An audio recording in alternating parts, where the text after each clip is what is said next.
some football. We're ready for some football, baby. Welcome to the FTN DataCast, the fantasy football podcast where data drives the discussion. Here are your hosts, Adam Pfeifer and Tyler Loechner. Happy Friday, everybody. Welcome back to the FTN DataCast. After a brief hiatus, we are back continuing our team previews. We had the NFC West last week, and now we move to the NFC East, which is always a fun division because nobody ever wins a division twice in a row. So we will break down two teams this week, and we're going to start with the Philadelphia Eagles, but have to rejoin Mr. Tyler Loechner. I was out on vacation all week, which is kind of rare for me, but Tyler, how are things? Haven't talked to you in a little bit. What's going on? Things are good. I am still working my way through the series of most volatile and most consistent players at each position. So have been enjoying that, and I'm excited to dive back into the team by team previews with you. Hope you enjoyed your deserved time off. I did. It was weird. I didn't bring my computer. So I was literally away from my laptop for 4 days, and it just felt really, really odd. But then, back and ready to do some more fantasy football stuff. I mean, also it didn't help, or I guess I should say it did help, that Underdog launched the puppy with Superflex the other day. I think it was yesterday. So yeah, it was like they knew I was coming home yesterday and they were ready for me. So in case you have missed or are new to the podcast, we started, like I said, the team previews last week with the NFC West. And we also did before that a bunch of positional preview pods that were really in depth. So check that out. Subscribe, rate, and review on iTunes. Really helps us out. We very much appreciate it.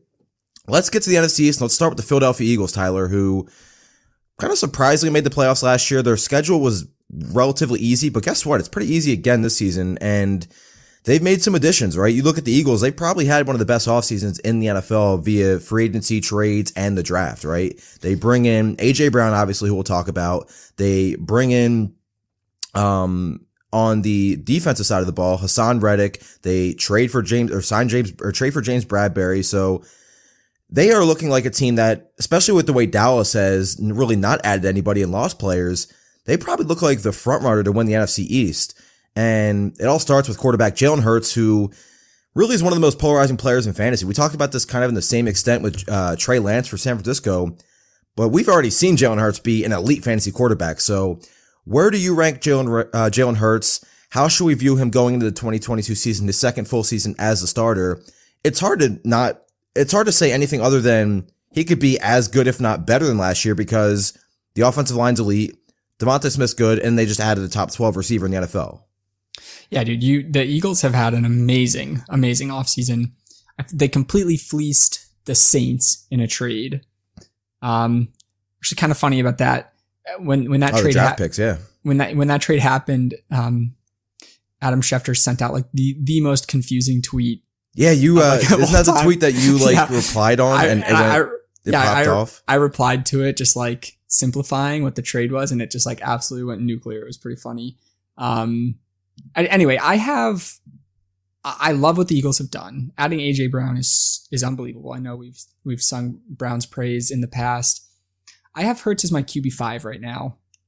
I have Josh Allen, Herbert, Mahomes, and Jackson ahead of him. And then I have Hurts right ahead of Murray in my rankings. Honestly, though, I think you can put Hurts 4th, 5th, or 6th. And I think you could put him 3rd too. I wouldn't even call you crazy if you did that. It is hard for me to put him ahead of Allen, Mahomes, or Herbert. Maybe I could move him ahead of Herbert. I guess maybe even Mahomes too. So yeah, maybe you're not wrong about that. But I mean, Hurts is amazing. He scored the 6th most fantasy points per snap last year. It was behind Allen, Stafford, Mahomes, Trey Lance. Lance obviously only took a few snaps. So on a per snap basis, he's unbelievable. He was super discounted last year. If you remember, he was the QB 10, maybe coming off draft boards. He's really not that much more expensive this year. He goes in that 5, 6, 7 range sometimes. I do have him ranked slightly higher than his current ADP, but I think I mentioned this stat on a previous one of our podcasts, but from weeks 1 to 11 last year, Hurts was actually the overall fantasy QB1, which is incredible. He scored at least 23 fantasy points in all but 3 of those games. He scored over 30 fantasy points in 3 of those games, over 25 in 5 of those games. He was incredible. He missed a couple weeks. He came back. He popped off against Washington, scored 32 fantasy points, tapered off in the championship weeks, which I think actually probably hurt a lot of people because you were starting him, right? And then week 16, week 17, it's not like he was bad, but he wasn't a top 10 fantasy quarterback those weeks. So it's kind of like a tale of 2 seasons. If you look at his first half of last year, or weeks 1 through 10 from last year, he was absolutely incredible. Second half of the year, he had some pop-off weeks. He scored over 30 points, but then other than those 2 games where he scored over 30 points, he didn't top 20 points in any of the other games.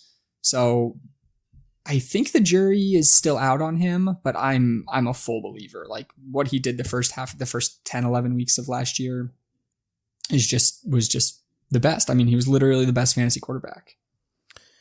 Yeah, and there was a stretch last season, I believe, where he was dealing with an ankle injury too, which definitely doesn't help. But like you said, like the floor is pretty massive, right? He led all quarterbacks with 140, I believe, rushing attempts. Might have been even more, actually. And average, the numbers were just astounding, right? Like you look at everything he did. 140 carries, led all quarterbacks, 9.5 carries per game, led all quarterbacks in red zone carries per game, had almost 800 rushing yards. Like, would you be surprised if we saw like a borderline 1,000 yards rushing from Jalen Hurts? Because no, exactly. And I mean, that would be a lot, but it sure, wouldn't like shock me. Sure. And like the offensive line is one of the best in football, arguably the best in football. And what I'm interested to see is how much Philadelphia passes, because if you remember to start last season, they went super pass heavy, which was kind of surprising because the strength of this team is the offensive line and trying to run the football. And it was insane. Like in weeks 1 through 7, they called pass over 61% of the time. It was one of the highest rates in the NFL. And we saw Jalen Hurts throwing 37, 38, 40 times almost in a lot of these games. And then down the stretch in weeks, 11 through 16, the Philadelphia, or sorry, from week 8 on, Philadelphia called run at the highest rate in football at 59.1%. So you bring in AJ Brown, the Eagles are still going to be at worst like the 10th highest team in run rate, I would imagine. That's probably their floor. But like, where do we put them in terms of passing rate now that they bring in AJ Brown? Because, head coach Nick Sirianni clearly wanted to throw the football coming out of the gate last season. And now you got AJ Brown. Like, I don't see a situation where they go, okay, we're just going to run 60% of the time again and have AJ Brown and Devonta Smith get whatever targets we get in the passing game. Like, if Philadelphia, which I expect them to do, improves their passing rate a little bit, like, there's no reason Jalen Hurts can't be a top 3 quarterback in fantasy. Like the massive ceiling and floor combination is awesome. I 100% agree. I love Hurts. I'll draft him.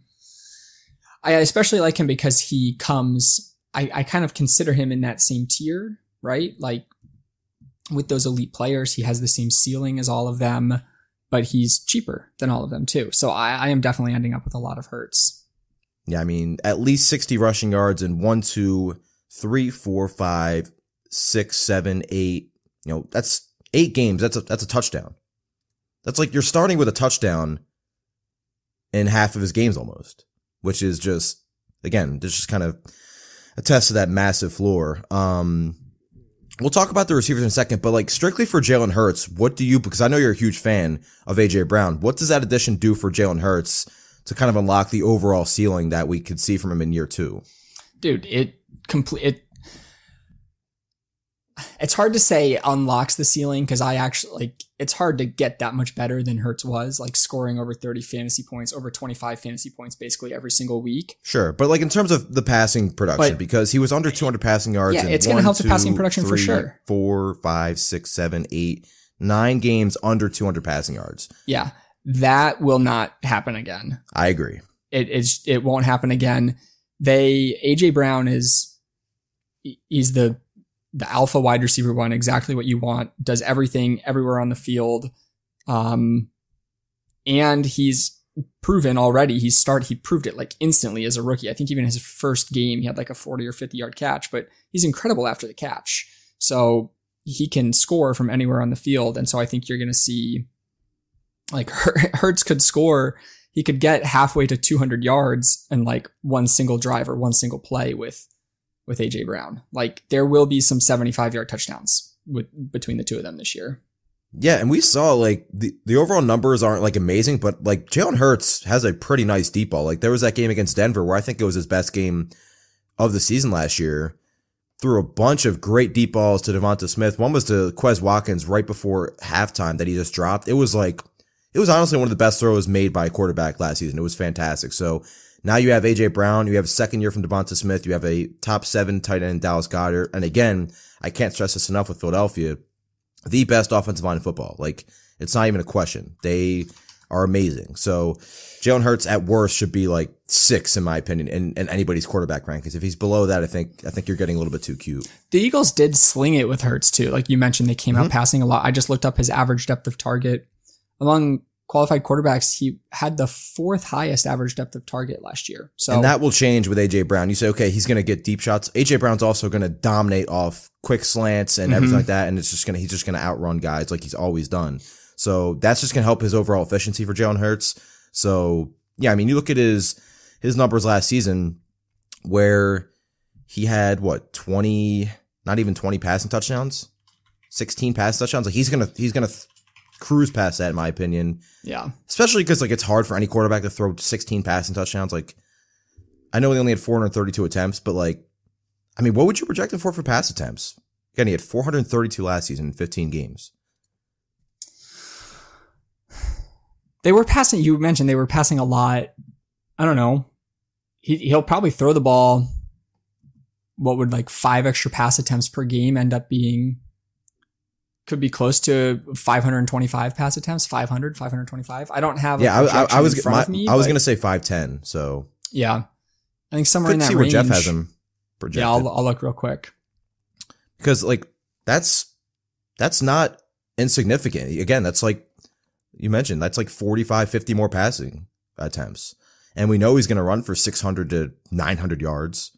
So, and his schedule, again, I'm not a huge schedule guy, but my goodness, like if you look at his early season schedule, it is as good as it gets. I mean, he starts with Detroit and he's got like Jacksonville. He obviously has games against Washington and the Giants. Like his schedule is fantastic. Jeff has him projected for 482 pass attempts, which is lower than you and I are talking about. I think that might be, I do know Jeff often will have conservative estimates. I would bet it to go over 500. But yeah, I think I'm with you. So yeah, Jalen Hurts, pretty clear for me as well. Top 5 to 6 quarterback at worst, with upside to be right behind Josh Allen and whoever you have as quarterback 2, whether that's Herbert, whether that's Lamar Jackson, whether that's Patrick Mahomes. He's in that range. He's in that second tier for me.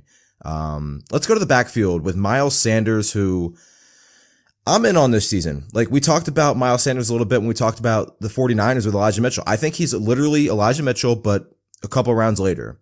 And it was a tale of it was like a bunch of different seasons in one season for Miles Sanders last year. He's shown the ability to be efficient as a runner. And you remember like 2 years ago, he's like a 3rd round pick in fantasy and he completely did not deliver. And then last year was a disappointment, but it's hard to deliver when he scores 0 touchdowns. And I'm in on Miles Sanders. I'll let you talk about him before I kind of rant about him because I really do like him. He's one of my favorite kind of like 0 RB in that kind of range, candidates. How do you feel about Sanders? How do you feel about this backfield? Again, behind an Eagles offensive line that, according to our numbers at FTN Fantasy, led the NFL in yards created per rush before first contact. I'm not as big of a fan of Sanders this year as it sounds like you are. I wrote that article, the most consistent fantasy running backs from last year, which basically just turned into a list of the most boring fantasy running backs. And Sanders was 3rd or 4th on that list. And actually, Jordan Howard was also top 5. So it begs the question of how much of it was just the byproduct of the Eagles offense, maybe their scheme, maybe the talent around them, whatever. But having 2 players from the same offense rank in the top 5 most consistent. And what that basically ended up meaning was players that didn't really have a ceiling. And Sanders did not have a ceiling. He very consistently scored between 6 to 10 fantasy points per game last year. And I think you're the one who completely blew my mind with it a couple weeks ago, but like just the fact that Sanders did not score a touchdown on his volume is pretty wild. There were some games where he only had 6, 7, 8, 9, 10 rush attempts, but then there were 4 games where he had at least 15 rush attempts. So, and he had one game with 24 rush attempts. He had 120 yards that game. The bottom line is his usage was just so inconsistent last year, and it really reflected in his fantasy performances. He only had 2 weeks as a top 12 fantasy running back, only 4 weeks as a top 24 fantasy running back. And then every other game, he was 33rd or worse. So he finished as like a flex option basically every single week. A few touchdowns, if we're like generous and we say he scores 5 or 6 touchdowns, then that salvages some of the weeks, but it bumps an RB 36 week up to like maybe an RB 20 week if you add a touchdown to some of those. And he's going as like the RB 25 to RB 30 in drafts right now. I'm just not a fan of it. I feel like his current draft range is kind of optimistic. They added AJ Brown. Jalen Hurts is still a threat to rush. We just talked about it. I think they're going to pass more. And I think Kenneth Gainwell is actually good. So do I. I love Kenneth Gainwell. We'll talk about him in a minute. The Eagles were using him in the red zone often last year. So like, I'm not even convinced that Sanders is going to, like I said, if we're being generous, he might score 6 touchdowns. I actually mean it. I think that might be generous. Last year for goal line rush attempts, Jalen Hurts had 13. Boston Scott had 12. Jordan Howard had 8. And then Miles Sanders was buried 4th at 6. So I just don't think they view him as a player to use in that area. And then if you're talking about, okay, they're going to pass more, I think that means more Kenneth Gainwell, because Gainwell had 11 red zone targets last year compared to Sanders, who only had 4. So those are all the reasons I don't like Sanders. I will throw in, I looked at our explosive run rate tool from last year, and Sanders performs well in that. He's always been good there. Yeah. He had 11 explosive runs, which ranked 9th in the NFL. And he gained 35% of his yards on explosive runs, which also ranked in the top 10. So that does actually mean that he has a ceiling, right? Because he could rip off a 60-yard touchdown. And it didn't happen last year. It will probably happen this year just through positive regression. So to me, it just makes me like him a little bit more in like I might take a shot on him as a cheap running back in DFS or anything like that. But it would really frustrate me to have him as one of my season long running backs. But with my Debbie Downer attitude, now you can kind of lift him up a little bit. No, I mean, you bring up some really valid points. Like the usage in the red zone does worry me a bit. Like you mentioned, Jalen Hurts had 13 carries inside the 5. For whatever reason, Boston Scott and Jordan Howard not only saw more opportunities, but were more efficient, obviously, because Sanders didn't score. But like, I love his ability to break long. Like, he's going to be on a per carry basis one of the most efficient running backs in the NFL. 5.1 yards per carry for his career. He's been top 15 in yards per touch his first 3 seasons in the NFL. And you mentioned that explosive run rate in 2021, 35% of his rushing attempts went for 15 yards or more, 6th best rate in the NFL. 2020 and 2019. He was 11th and 9th in breakaway run rate. So like the talent and the ability is clearly there for him. I do worry about also if he has he kind of reminds me of Elijah Mitchell. Like I brought it up, but he's going later. Like he's probably going to have a ceiling of 40 catches, especially because Kenneth Gainwell was playing in the 2-minute drill in his rookie season last season. But for me, keep in mind that we talked about the splits when the Eagles went very, very pass heavy to start the season and then went to the run in the second half. Weeks 1 through 7, when the Eagles were going so pass heavy, Sanders only averaged 9 carries per game when they called pass over 61% of the time. And then weeks 11 through 16, Sanders actually averaged 15 rushing attempts per game. And that was while leaving weeks 12 and 16 early with injuries. He played under 35% of snaps in both of those games. And like I mentioned, from week 8 on last season, nobody ran the ball at a higher rate than Philadelphia. So for me, efficiency wise, he's going to be great behind this elite offensive line. He breaks off long runs. Yeah. if he can get 7-8 touchdowns, I think he's going to be a top 15 running back.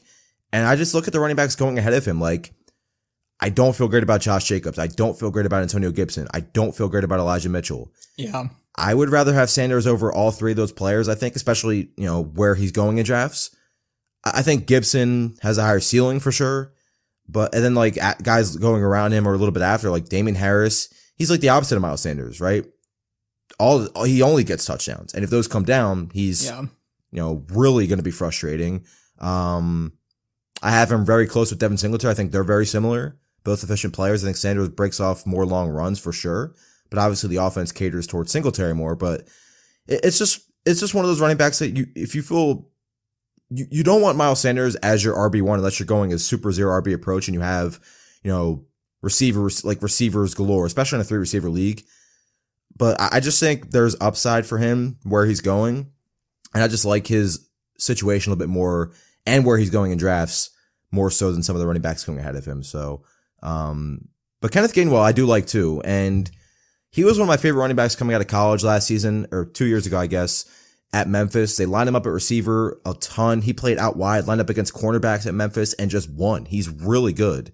And is he going to carve out a consistent role to be a weekly flex in PPR leagues? Probably not unless something happens. Yeah. But if they do go more pass heavy, he'll have some weeks. And like I said, he was playing in the 2-minute drill and on third downs way more than Miles Sanders last season. So Kenneth Gainwell's kind of in that range where you draft, after some of the handcuff running backs, you draft him in the range of, Dameon Pierce, and, he'll have some PPR weeks. And if something happens, you'll feel good about him as a PPR flex. But if nothing changes, he's probably just a bench player, but like a bench player I don't mind having. Yeah, I'm not drafting a ton of him. Just if Sanders and Boston Scott is still there, and Boston Scott's going to be annoying. He's going to score touchdowns. But Gainwell, I have against Gainwell, the Giants, he will. He'll score like 4. Yeah, he'll have 2 in each game against the Giants. I really like Gainwell in Dynasty. This is a contract year for Sanders. That's another point I should have mentioned. Yeah, what if the Eagles just say, you know what, Miles Sanders, this is your final year. We're going to give you all the work. And then next year we'll go Kenneth Gainwell. We'll add another running back. And then we won't there's a chance. Now, that's what I expect to happen. I don't think the Eagles are going to I don't think they're going to give him a second contract. No, I don't see why they would. So yeah, Gainwell's a good dynasty buy and probably a decent buy low right now. He's a great buy low in dynasty. Yeah. And he showed the receiving ability last season, right? Like he was elite coming out of college as a receiver. And last year he was 1.73 yards per route run, which is top 12 among all running backs in the NFL. And they like him near the goal line. Like they had designed 2-point plays just for him. Yeah. So also lined up out wide 17% of the time last year, 4th highest rate among all running backs. So like I mentioned, what they did in college with Kenneth Gainwell at Memphis, the Eagles did a similar thing with him at the NFL level, and he was pretty successful. So I love the call of him, as a dynasty buy low right now because, is he going to ever be a consistent 17 to 20 touch running back in the NFL? I don't know. I think he's good enough, but do teams view him in that role with his size? I don't know, but he's going to be on the Eagles team for the next couple years, and I don't think Miles Sanders will. So I like the call as a buy low. Let's get to the receivers. I'll let you talk about A.J. Brown because what a surprising, fun move this was on draft night, the Eagles acquiring A.J. Brown. And look, I mean, after Devonta Smith, this was a really bad group of wide receivers. It was Quez Watkins. It was, I can't even name some of the other receivers they had off the top of my head, but it was bad. And now you all of a sudden have A.J. Brown, Devonta Smith, Zach Pascal, and then obviously Dallas Goedert. But we talked about it a lot with the receiver preview, so I'll kind of have you kind of reiterate that for anybody who missed it. But like, there are some concerns of, A.J. Brown's on a run first team. I mean, it's not anything new for him. It's not like he's ever been a consistent 10, 11, 12 target player. He's always lived in that 7, 8 target range and just lived off insane efficiency because since entering the NFL, he's been one of the most efficient receivers in football. Yeah, A.J. Brown is a player that fantasy analysts and football fans love more than he's actually truly produced. And it's just because he has such an impressive ceiling and pop-off plays. If you look at his weekly production dating back to like the tail end of his rookie year, he was really, really low volume through most of his rookie year. He had some splash plays, but then he started to see more towards the end. And he hit, like, when he goes off, he scores 20 to 35 fantasy points. He's been a fantasy RB1 in 39% of his games, dating back to the end of his rookie year. But then he's also been a wide receiver 3 or worse. So wide receiver 25 or worse on a weekly basis, about 50% of the time. So he's actually been a pretty significant boomer bust player with a lot of weeks under 10, but then also a lot of weeks over 25 fantasy points. If you read my most volatile series, my most consistent series, these are the kind of players that I really, really love. The players that are more volatile. If you read the series, you will see the best names in fantasy football on the most volatile list. It's because they have the biggest ceilings. When you have huge ceilings, it just leads to volatility. But those huge ceilings will win you individual weeks. And just straight up winning an entire game, like in fantasy football, I'm getting into a little bit of game theory here. But in fantasy football, scoring 10 points, 8 points in a single week, it might add up to a nice impressive ceiling by the end, or a nice impressive total points scored, or, oh, this player scored the 20th most points in fantasy football. But that player did not really help you win many games. And because it's a zero-sum game, like, you either win or you lose each week. You don't get credit for, like, almost beating your opponent. You want the players that are gonna pop off. Yeah, like, second, third place is not what you're shooting for. Right, exactly. And then just in terms of stats, I know we talked a lot about this on the wide receiver preview. So if you want to hear us gush about AJ Brown for 10 minutes, go listen to that.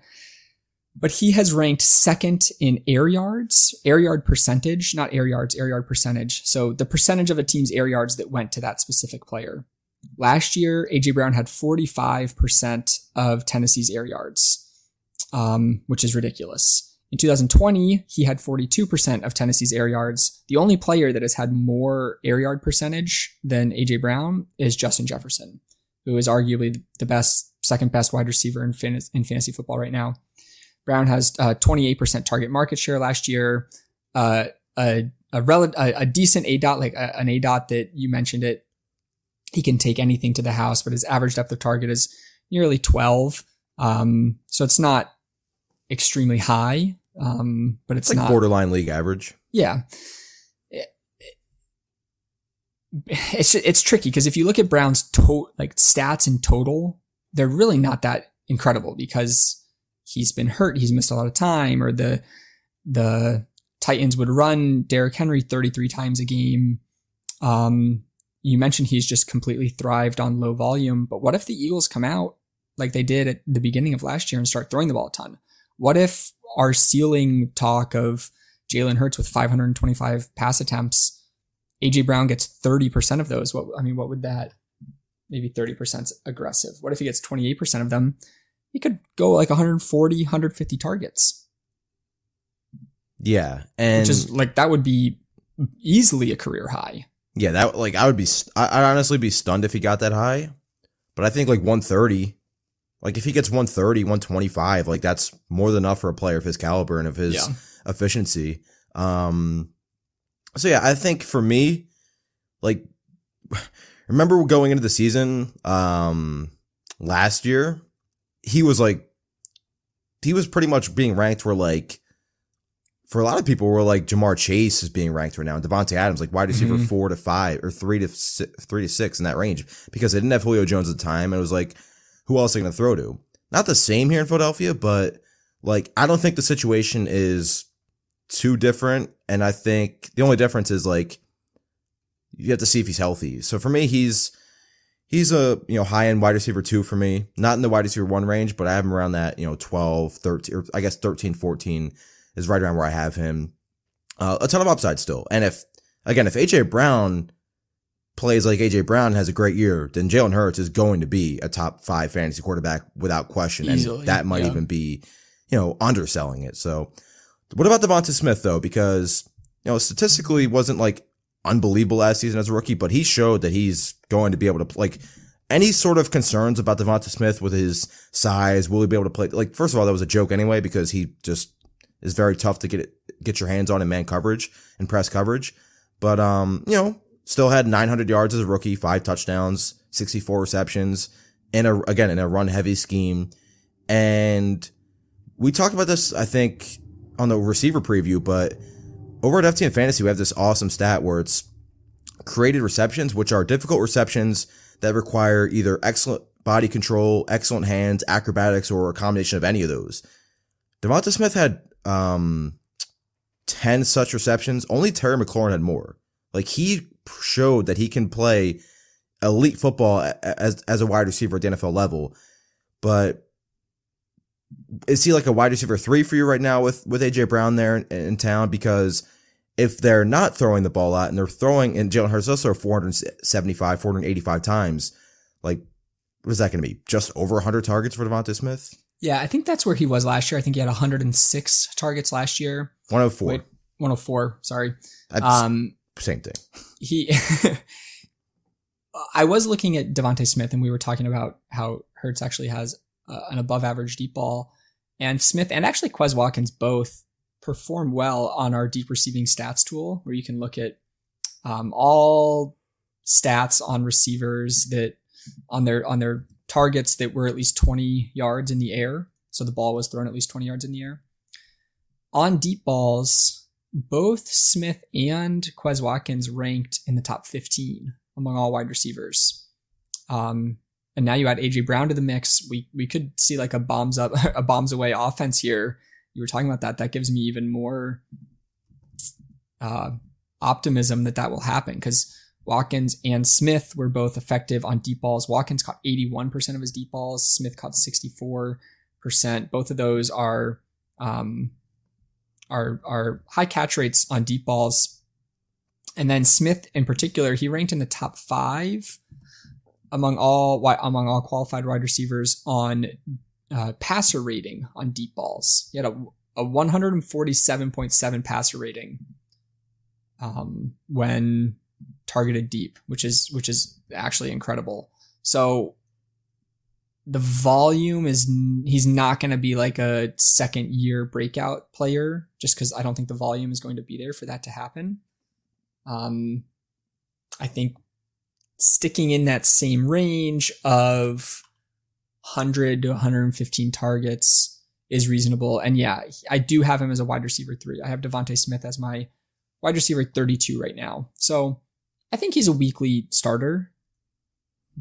Would you rather have a flex player? Yeah, but he's right in that range. Like in a 3 receiver league, he's your 3rd receiver. In a 2 receiver league, he's maybe your flex. But I don't think he has a ceiling to more. I don't think there's a path to it unless, AJ Brown gets hurt. Yeah, that's the only way. If which to be fair, AJ Brown has obviously missed plenty of time.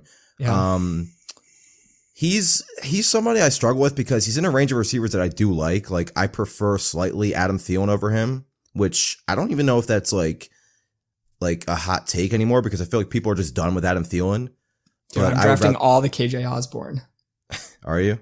Yeah, I actually am. Yeah. I mean, I don't mind it either, actually, but I would rather have Thielen. I'm gonna look up some of the receivers going in the same range as Devonta Smith, and I want to ask you who you prefer, because I haven't drafted him a ton just because of that reason. Like, is there a massive ceiling for Devonta Smith as a player? Yes. Like, if he's in another offense where he's the number 1 on a team that throws 580 times, yes, sign me up. He's an incredible player. But let's see. Devonta Smith going right around Elijah Moore, Drake London, Adam Thielen, Amon-Ra St. Brown, Michael Thomas, Russell Gage. Who do you like the most from that? Like, is Devonta Smith number 1 for you? Or do you prefer, like, I would prefer Elijah Moore. I would prefer London's tough because they're going to throw the ball like 100 times more than Eagles. But so my current rankings, you literally mentioned 4 players that I have back to back to back to back. Right now I have London, Smith, Moore, and then Thomas. I will do an update. I will probably move Moore ahead of Smith. I don't think I will move Drake, or I will keep Drake London ahead of Smith. And then Michael Thomas, I might move down because he isn't even participating in drills still. So I'm souring on him some more. I think if he starts in training camp, I'll move him back up. But yeah, he's in that range. To be completely honest, I don't totally love that range. I would rather wait a little bit for Brandon Ayuk or Amon-Ra St. Brown. Yeah, I don't even like Russell Gage. Exactly. Like, I love the range a little bit after that, where you have Russell Gage, Allen Lazard, Tony, Chase Claypool, Tyler Boyd. Like, that's the range I really like. So that range of receivers is probably where I already have a handful anyway, and I'm probably looking at tight end, maybe quarterback, and then just adding some more running backs. But like, if you look at ceiling from that range, like, again, not expecting an injury or missed time from AJ Brown. I don't know if Devonta Smith's ceiling is as high as, like, it might be higher than Amon-Ra, but is it higher than London's? I don't think so. Yeah. Thielen can just have a higher ceiling just because he can score 12 touchdowns on 120 targets. I don't think it's higher than Elijah Moore. Michael Thomas, it's definitely not higher than if he's healthy. And, I mean, right now, Russell Gage's ceiling might be just as high. So, yeah. I like Devonta Smith a lot. It's just not the situation right now where he projects as anything more than a wide receiver 3/flex. Any other thoughts on the receivers before we close it out with tight end? I mean, there's not much else. I like Zach Pascal as a player. I like the signing. It was obviously well before the AJ Brown move, but he's going to be a rotational third receiver for this team and not going to be somebody starting fantasy. That's really it. My only takeaway from it is if I'm drafting early, like first, second, third, and I take a running back, then you can usually get AJ Brown on the following turn. AJ Brown is always there if you have, like you said, like I've seen so many 101 builds where it goes Taylor and then like AJ Brown, T. Higgins, or AJ Brown, Keenan Allen or something. My current favorite best ball, what is it called? Best Ball Mania 3 team. I started McCaffrey, obviously, from the 101. What a terrible selection. And then I drafted Higgins Brown on the turn. It's a very popular build, is whatever player you like most at 101, and then AJ Brown's I don't say always, but he's usually like a top there. 3 pick in the second round, which is perfectly fine. So I would prefer Higgins though. I would prefer Keenan Allen, but Brown's ceiling is immense. So yeah. All right, tight end. The last couple off seasons going into the year for the Eagles, we've seen, it's Dallas Goedert. He's a better player than Zach Ertz, but he's been a part-time player. And then last season, they finally made the move to trade Zach Ertz to Arizona. And Dallas Goedert, he played 11 games with Ertz out of the lineup last season. He played 5 games with Ertz. In those games, he averaged, 3 more targets, a reception and a half more per game. The yards went up by like 20. And he averaged 12 PPR points per game compared to 9.7 with Ertz in the lineup. So for me, Dallas Goedert's kind of similar to Devonta Smith, where he's like clearly a top 8 tight end because the position's awful and Goedert's good. But like he had like a 25% target share after Ertz was traded last season. That's obviously not happening this season, but you'll feel pretty good about Goedert most weeks. I think we talked about this at tight end preview. Like, didn't you mention like his red zone usage was not good? Yeah. And I also mentioned that he was just like actually a better football player than I thought. Oh yeah. He's been better than Ertz for like 3 years now. Yeah. He actually finished right behind Ertz in fantasy points by, I think, a fraction of a point, but he also played one fewer game. But in terms of his red zone usage, Goedert was second in red zone targets. Only Devonta Smith had more. Smith had 24. Goedert had 19. But he was horrendous in end zone targets. Devonta Smith had 10. Greg Ward had 6. So random.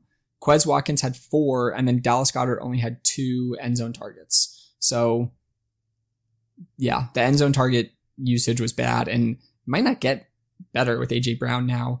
But it's a weird dichotomy to see 19 red zone targets, but only 2 end zone targets. So, I mean, maybe he is a candidate for positive touchdown regression, but I like Goedert. I like the range he goes. I think you can wait a decently long time to get him and you still feel happy with him on your team, but I'm not drafting as much of him this year. He's in such a tough range for me. Because I'm taking Hawkinson over him and I'm taking Dalton Schultz over him in somewhat of that same range. And then I'm preferring just wait on Zach Ertz or some of the other tight ends later. Well, here's why I like him in that range, because I don't care if it's Hawkinson, Schultz, or Goedert. Like, to me, they're all basically the same and Goedert goes after them. So that's fair. I have Schultz. The difference is I have Schultz significantly higher than Goedert. Yeah. But the reason I'm not drafting a ton of him is not because I don't like him or I think he's appropriately priced. I just really like the expensive tight ends this year. Mm-hmm. And especially with Gronk now gone, like I was drafting so much Gronk, RIP all of those teams. Oh, we should have led with that, man. God. He was so cheap for like a player that would have finished top 5. I'm just going to say this. I wouldn't completely take Gronk out of your player pool. I would still maybe draft him at the end of drafts now that he's going to go undrafted, because like, would anybody be surprised if it's week 7 and Gronk's like, I'm coming back. The Bucks are 6-0 or 6-1 and he comes back. Yeah. He watches Brady throw like 4 touchdowns at Cameron Brate the first 7 weeks. And he's like, I miss spiking the ball. I don't know, man. He already did it once. That's true. I forgot this is the second time, but yeah, I mean, like, Goddard's fine. I think he's going to be like a good yardage guy. And if the end zone targets go up, the touchdowns will obviously go up as well, you would expect. But I don't know if I've drafted him much at all just because of the range he goes in.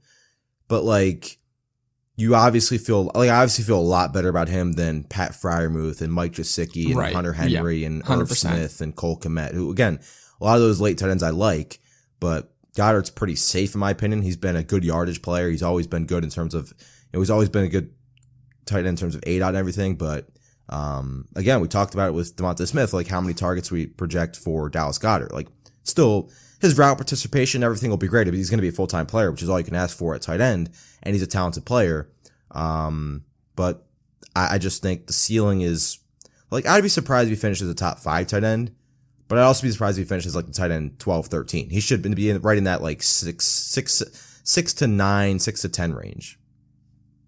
I think that's fair. Anything else with Philadelphia Eagles? I think they should be the favorite in the NFC East, especially as after Dallas has had a pretty bad offseason. Washington. Yeah, but Dallas has Dak Daddy. They do have the best quarterback in the division, which is always helpful. No, the Eagles should be fun this year. You mentioned it. They have an awesome offensive line. I think we have an FTN fantasy offensive line rankings. Yeah. We rank them number 1. They're so good. Like, they're really good. Like, it's not fun to talk about it. I actually love talking about offensive line play for fantasy, but I mean, Jordan Mailata, the step he took last season, because it was supposed to be Andre Dillard being the left tackle of the future for Jason Peters. Dillard didn't pan out, but then they got Mailata, who really just emerged as a borderline top tier tackle. You have Kelsey and Lane Johnson, who are elite. You also have depth too. Like, Dillard's still there at left tackle as a depth piece. Like, they're really, really good up front, and that's going to set the tone for everything else. Like, that's why I like Miles Sanders. That's why I love Jalen Hurts. That's why everything in this offense should help, and they should be a really fun team. Their schedule, like I said, is really, really, really favorable. Real quick before we get out of here, I want to pull up their schedule. Again, I've mentioned this. I'm not a massive schedule fan. I think it can be a little bit overrated at times, but there's also times we look at it and say, wow, yeah, I can't even lie like that. Like, at Detroit, Minnesota, at Washington, Jacksonville, at Arizona, who have no secondary and lost Chandler Jones, Dallas, bye week, Pittsburgh's not great, then at Houston, Washington, at the Colts isn't great, but it's not terrible, Green Bay, Tennessee, Giants, Bears, Cowboys, Saints. Like, they are in a great spot to have some great matchups throughout the season. I like it. That'll do it for the Philadelphia Eagles as we kick off the NFC East in our 2022 team preview series here on the FTN Datacast. Again, check out FTN Fantasy, FTN Daily, and FTNBets.com. FTN Fantasy, we have a ton of great content coming up. We're continuing our sleepers, busts, and bets series. Tyler's doing his most consistent and most volatile players. I'm going to be starting a coaching breakdown with tendencies, play calling, pace, all that great stuff. That'll start next week. And I'll also be doing some rankings of the top coaching staffs in the NFL, whether you combine head coach, offensive coordinator, defensive coordinator. That'll be fun. It's that time, man. Like I said, it's the middle of June, or towards the end of June, actually, as I look at the calendar and surprise myself. You know, your seasonal draft's like a month away. So we'll have preseason starting up, training camp. It is an exciting time. So make sure you keep it locked here at the FTN Datacast, presented by the FTN Network. For Tyler, I'm Adam. Thanks for listening. As always, we'll see you guys next time as we preview the New York Giants here on the FTN Datacast. Thanks for listening to the FTN Datacast. Be sure to rate, review, and subscribe. And follow the hosts on Twitter at Pfeifer24 and at Loechner NFL.